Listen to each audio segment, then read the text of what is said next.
I previously visited Donbass to visit the line of contact, and there is no substitute really for first-hand experience. So whilst we have been raising concerns about Russian aggression in the Sea of Azov in Parliament, Michael suggested to me that we should come, and our friends in the Rada were extremely helpful in organising a visit. So we have been both to Berdyansk and to Mariupol. We have visited each of the port authorities there. We've met local administrators, and we've also been to the big steel plant in Mariupol, really to see the impact on the local economy in both cities of the slow strangulation that is really taking place as a result of Russian blockade of the Kerch Strait. Well, it was very clear that both ports, Berdyansk and Mariupol, are suffering already now from the way in which cargo traffic is being restricted through the Kerch Straits, particularly for the larger vessels and particularly for the vessels that are using Ukrainian ports rather than Russian ports. That is already having an effect on both ports. The delays involved, ships waiting to go through the Kerch Strait, is obviously discouraging foreign shipping companies from using the Kerch Straits, and therefore costs are inevitably rising. So this is a serious situation. I wanted to come here anyway because this isn't the kind of incident that should be simply deplored by other countries and then forgotten. The sailors have not been returned, the boats have not been returned, and it's very important that Russia is not allowed to get away with this kind of action. And the international community does step up and respond strongly, and I'm not sure yet whether we've responded strongly enough. First of all, the sanctions were rolled over by the European Council at its meeting last week, but it may well be that there's a case for extending the sanctions, for naming other individuals involved or looking at particular sectors. Sanctions do have an effect on Russia, and it's not enough simply to roll them over. I think we ought to be keeping the list of sanctions under review. But the international community and the European Union also ought to be pressing very hard for the release of the sailors, and also working harder, I think, to establish that what Russia is doing is breaching all international conventions so far as waterways are concerned. Because if Russia is allowed to get away with this, as you say, the Sea of Azov will slowly but surely become a Russian lake, and the effect on the economy of southeast Ukraine could be profound, well outside the affected areas of the Donbass. I mean, obviously the British government has joined with other countries in calling for the immediate release of the 24 sailors. I'm also very conscious that there are a number of other Ukrainian citizens held. I think the figure is 68, as I recall, with obviously Oleg Sentsov being a particularly prominent Ukrainian. And so what we would ask is, or require from Russia, is the release of all those who are being held without any proper justification. And I feel for the sailors' families, but there are a number of others. I've met relatives in London of some of those political prisoners who are being held in Russia.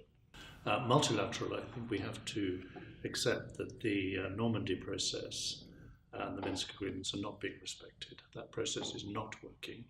And therefore, I think it's worth looking again at the Budapest agreement and our obligations on that to Ukraine. Ukraine gave up nuclear weapons in return for the United States, the United Kingdom, and Russia being prepared to have immediate consultations if there was any kind of aggression against Ukraine. So it may be worth now looking at that again and seeing if there is that provides a better legal framework for action in respect of what has happened. Secondly, through NATO, the ship visit was very welcome by the survey ship, and there's going to be another ship visit. And I think there was one in my time as Defence Secretary. But these need to be more regular.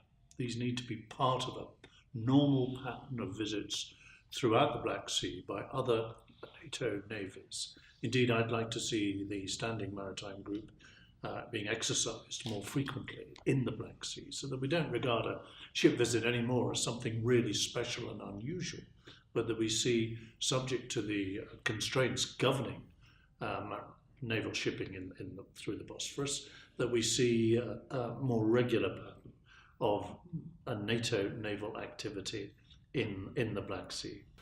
Well, I can't go into the specifics of how Echo or her sister ship or other warships conduct these freedom of manoeuvre operations, but they are extremely important in reminding everybody that the Black Sea is an international waterway, and that there may come a time where a British cargo ship is either disproportionately delayed, or indeed subject to quite improper boarding or whatever, waiting to go through the Kerch Straits.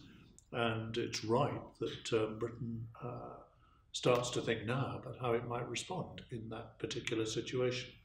And one of the consequences, in both the ports we visited, they were pretty empty. And in Mariupol, we did see one ship being loaded, but we were told that that was likely to be stopped for at least 15 days whilst they waited for the check to be carried out, even though there is no legal basis for that check. And that undermines the whole competitiveness of the port. Well, it looks to me very close to economic warfare. And it looks to me an understanding in Russia of how relatively exposed Mariupol is. Of course, dissident forces came into Mariupol, of course, only 3 years ago. And Mariupol and other cities like it are extremely vulnerable commercially to this kind of pressure.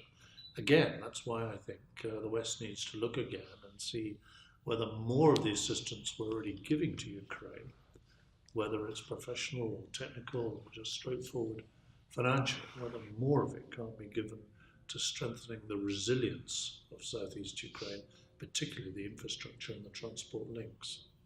I think it is economic warfare. We obviously saw the immediate impact on the port, but we also, this morning, went to visit one of the two big steel plants. They employ between them something like approaching 30,000 people, and they are suffering firstly because they can't get their raw materials in, and secondly, the steel that they produce, a lot of it now can no longer be shipped out from Mariupol, so it perhaps has to go to Odessa, and the cost of transportation has obviously added significantly to the price and has undermined the competitiveness of those plants.